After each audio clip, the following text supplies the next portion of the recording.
ये टॉपिक है why is a girl child not welcomed.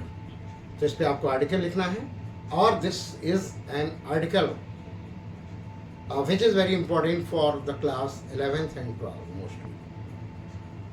तो आपको इस टॉपिक पे बोलना पड़े, लिखना पड़े, बात वही है। तो चलिए हम स्टार्ट करते हैं।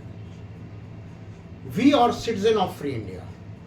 हम सब स्वतंत्र भारत के नागरिक हैं। We boast of equal rights for all men and women. हम लोग अक्सर बड़ा बोस्ट, बड़ी सेखी मारते हैं, डींगे हाँकते हैं कि हमारे भारत में पुरुष और महिलाओं का इक्वल राइट्स है, बराबर अधिकार है। But the facts are far from reality. लेकिन फैक्ट्स, तथ्य वास्तविकता से बहुत अलग है। इवन टुडे, आज भी, we have many communities in India which do not welcome the birth of a girl child।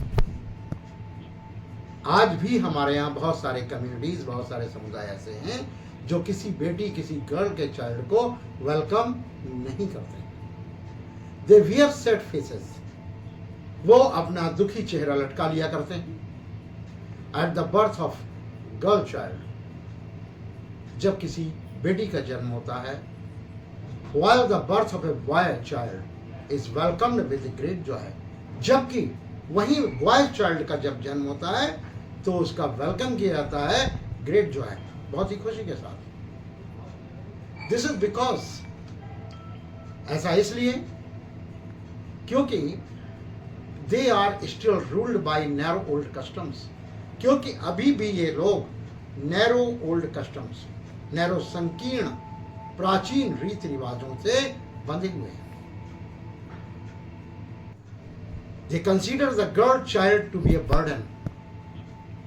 वे आज भी गर्ल चाइल्ड को एक बर्डन, एक बोझ मानते हैं ऑन दियर फैमिली, अपने परिवार पर। In order to get rid of this burden, और इस बर्डन से छुटकारा पाने के लिए they kill the girl child even before it is born.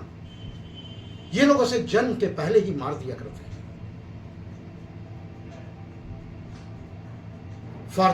Formerly, women was subjected to cruelty from birth to death। पहले से ही महिला जो होती है जन्म से लेके मृत्यु तक subjected to cruelty, निर्दयता का शिकार होती रहती है, उसके साथ निर्दयता होती रहती है। But now this cruelty begins from mother's womb itself. लेकिन अब तो एक हद खत्म हो गई, क्योंकि अब ये क्रूरटी, ये निर्दयता मां के गर्भ से ही शुरू हो गई। Those who do such immoral acts, वो लोग जो इस तरह से इमोर्टल, अनैतिक कार्य करते हैं, should remember that without women the human race cannot continue to live। जो लोग ऐसे कुकृत्य करते हैं उन लोगों को याद रखना चाहिए कि विदाउट वुमेन, बिना महिला के the human race can not continue to life. Without, बिना महिला के ये मानव जाति बराबर अस्तित्व में नहीं रह सकती। The only way to save the society from the doom, और केवल एक ही तरीका है टू सेव द सोसाइटी, इस समाज को बचाने का, फ्रॉम दिस डूम, इस विनाश से। डूम मीन्स होता है बच्चों विनाश, और इस विनाश से बचने का केवल एक ही रास्ता है, is the proper education of women, कि महिलाओं को प्रॉपर एजुकेशन दी जाए। We should educate not only girls. हमें केवल लड़कियों को ही एजुकेट नहीं करना चाहिए, शिक्षित नहीं करना चाहिए, बट ऑल्सो देयर पेरेंट्स, बल्कि उनके माता पिता को भी शिक्षित करनी चाहिए। We should educate the parents. हमें उन माता पिता को भी एजुकेट करना चाहिए, शिक्षित करना चाहिए, सो दैट, ताकि they may realise the girls are as much their wealth as their sons. ताकि वो रियलाइज कर सकें कि लड़कियां भी उनके बेटों की तरह ही उनका धन है।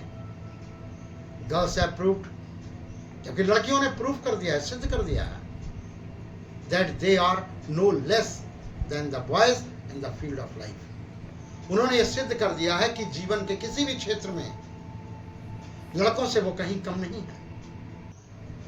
We should rather be proud of them, बल्कि हमें उन पर गर्व होना चाहिए.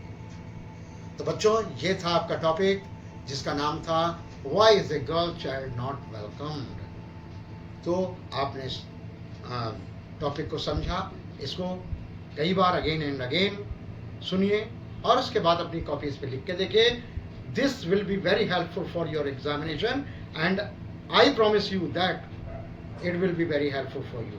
Okay, thanks guys.